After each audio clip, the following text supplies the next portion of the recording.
माझी प्रार्थना नावाचा मूवी जो आहे आज थिएटर्समध्ये रिलीज झालेला आहे आणि जेव्हापासून या मूवीचं टीजर रिलीज झालं आहे बघा तेव्हापासूनच हा मूवी जो आहे जे चित्रपटामधील जे लीड ॲक्टर आहेत पद्मराज नायर म्हणून त्यांच्या बॉडी ट्रान्सफॉर्मेशनसाठी जे आहे ते खूप ओळखलं जात आहे आणि एक अशी विलक्षण प्रेमकथा आपल्याला या चित्रपटामध्ये जे आहे ते पाहावयास भेटणार आहे। त्यामुळे खूप सारे ऑडियन्स असतील किंवा खूप सारे क्रिटिक्स असतील या चित्रपटासाठी जे आहे ते एक्साइटेड होते आणि फायनली हा चित्रपट आज जो आहे रिलीज झालेला आहे। तर बघा या मूवीचे सुरुवातीला बजेट जर सांगायला गेले तर ॲप्रॉक्सिमेट 4 कोटी रुपये या मूवीचे बजेट आहे बघा। 4 कोटी रुपये या मूवीला तयार करण्यासाठी लागलेले आहेत, परंतु स्क्रीन्स जर बघायला गेला तर अगोदरच PSI अर्जुनसोबत या मूवीचा क्लॅश झालेला आहे, त्यामुळे स्क्रीन्स ज्या आहेत त्या डिवाईड झालेल्या आहेत आणि या मूवीला बऱ्यापैकी स्क्रीन्स ज्या आहेत त्या कमी भेटलेल्या आहेत PSI अर्जुनपेक्षा।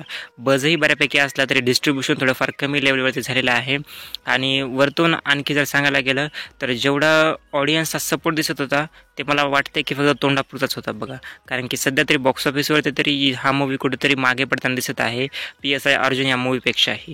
या मूवीचा पहिल्या दिवशीचा box office collection approximate 30 lakh रुपयापर्यंत जाऊ शकतं अशी माझी प्रेडिक्शन आहे बघा। 4 कोटी बजेट आणि 30 लाख रुपये या मूवीचे पहिल्या दिवशीची कमाई जी आहे ती होऊ शकते। तुमचं मतही नक्की या मूवीबद्दल मला कमेंट सेक्शनमध्ये सांगा की तुम्ही हा मूवी जो आहे माझी प्रार्थना बघणार आहात का नाही। थँक्यू।